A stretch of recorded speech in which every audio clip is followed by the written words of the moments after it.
Assalamualaikum warahmatullahi wabarakatuh.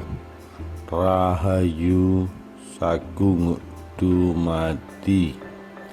Ratu Sima, penguasa Pantura yang berlakukan hukum potong tangan bagi pencuri. Rizky Kusumo, 13 September 2021. Ratu Sima dikenal sebagai sosok pemimpin perempuan yang sangat tegas. Ia memerintah kerajaan Kalingga untuk menggantikan suaminya, Raja Kartikeyasinga, yang wafat pada tahun 674 Masehi. Berkat ketegasan Ratu Sima selama memimpin, kerajaan Kalingga dikenal di seluruh dunia kala itu. Kalingga disebut juga Keling atau Holing, adalah kerajaan Hindu yang pernah menjadi salah satu pemerintahan terbesar di Jawa, berpusat di pesisir pantai utara Jawa, tepatnya di wilayah yang kini bernama Jepara, Jawa Tengah. Ada satu hukuman yang mengerikan yang diterapkan oleh sang ratu di masa pemerintahannya, yakni hukuman potong tangan bagi siapa saja yang mencuri barang milik orang lain. Hukum yang dibuat itu berlaku untuk seluruh rakyat, termasuk keluarga kerajaan.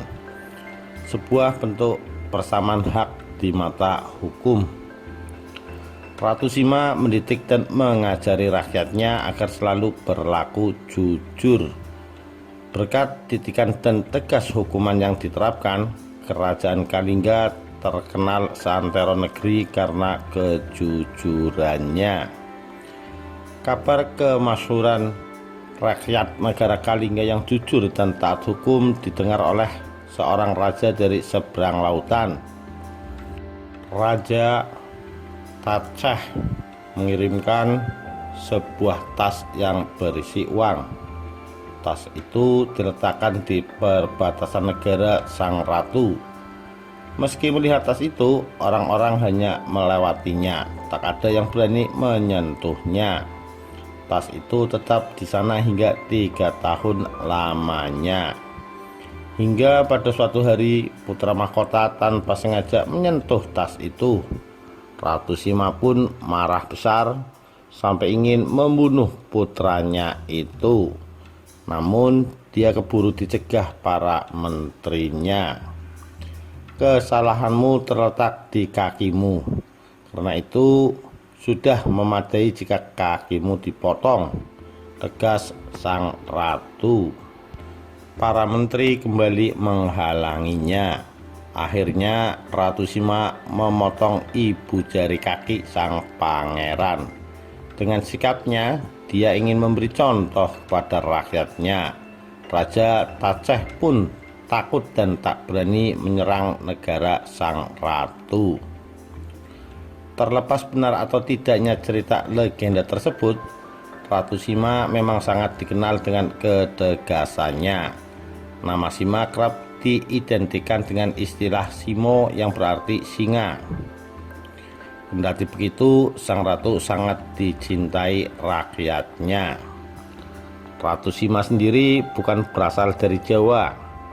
Ia lahir pada sekitar tahun 611 Masehi di Sumatera bagian selatan, di dekat daerah yang kini bernama Musi, Banyuasin.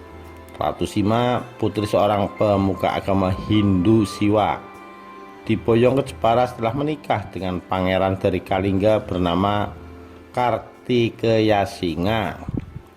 Setelah Kartikeyasinga wafat pada tahun 674 Masehi, Ratu Sima melanjutkan peran suaminya sebagai penguasa Kalingga.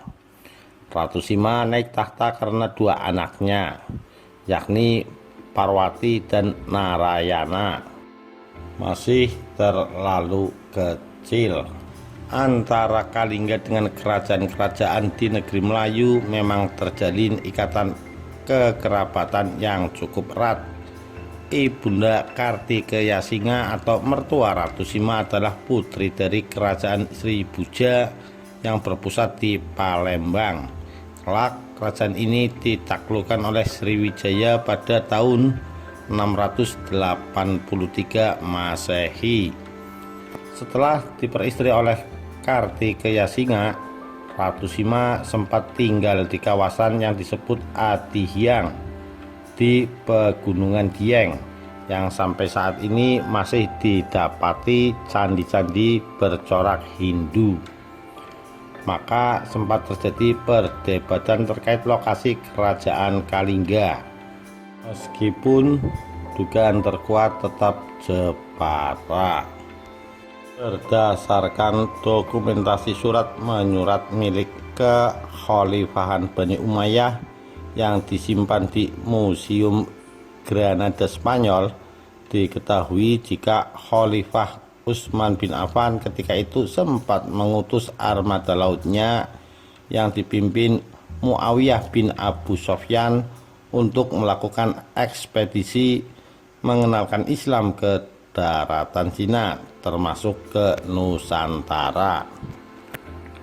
Besar kemungkinan bahwa penyelidikan ke tanah Jawa ini amat rapat persangkutannya dengan usaha beliau mendirikan armada Islam, sebab beliaulah yang mula-mula mendirikan armada angkatan laut dalam kekhalifahan Islam.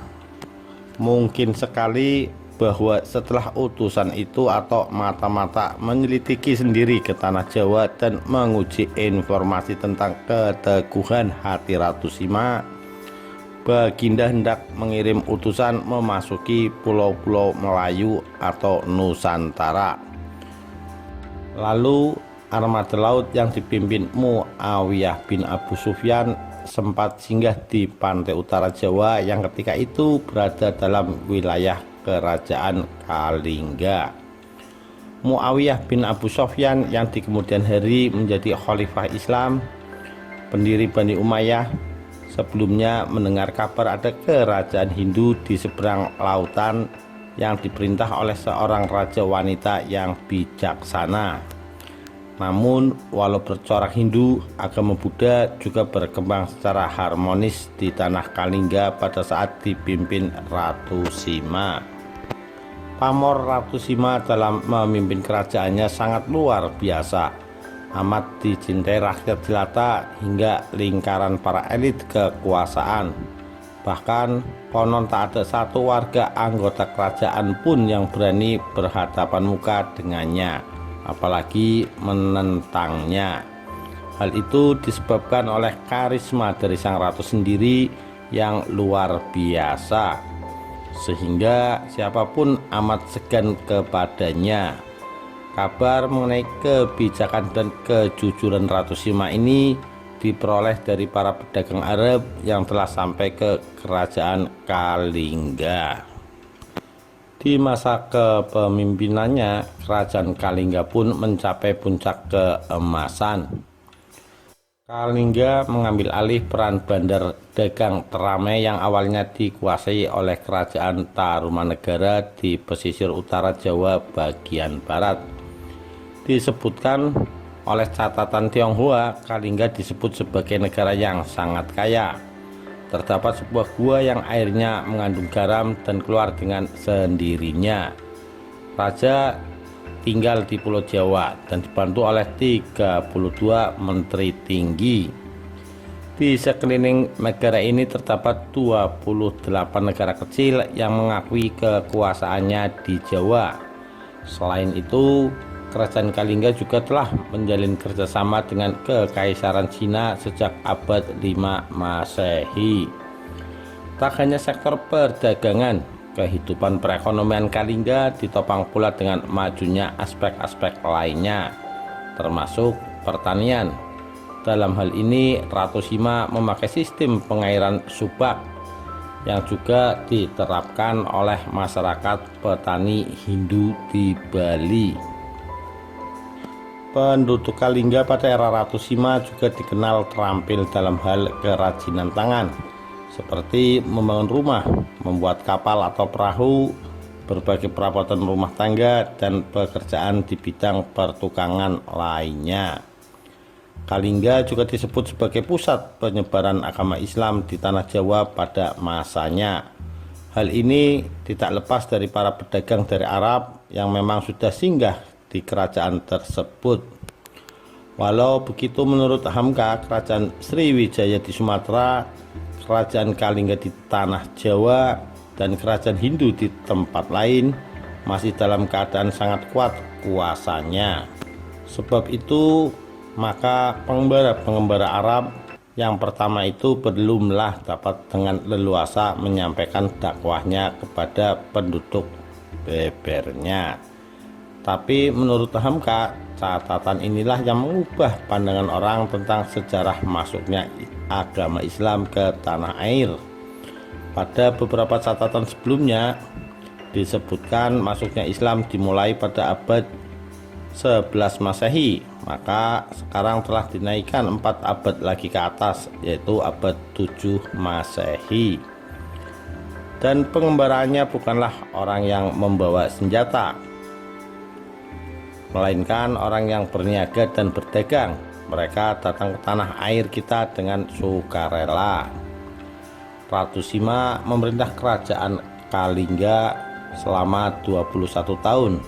Semasa periode itu, Kalingga menjadi satu-satunya kerajaan besar di Jawa bagian tengah, sekaligus penguasa pesisir pantai utara.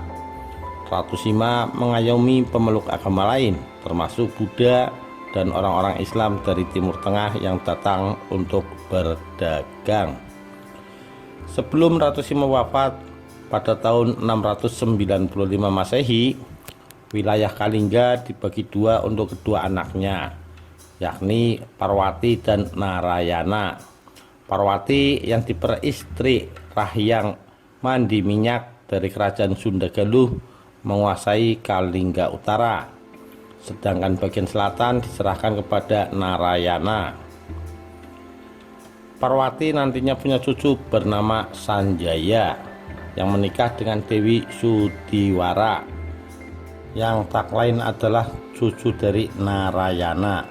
Perkawinan antar cicit Ratu Sima ini dikaruniai anak laki-laki bernama Rakai Panangkaran, lahir pada tahun 717 Masehi. Rakai Panangkaran inilah yang kelak menurunkan raja-raja besar di Jawa. Demikian, terima kasih. Wassalamualaikum warahmatullahi wabarakatuh. Rahayu Sagung Dumadi.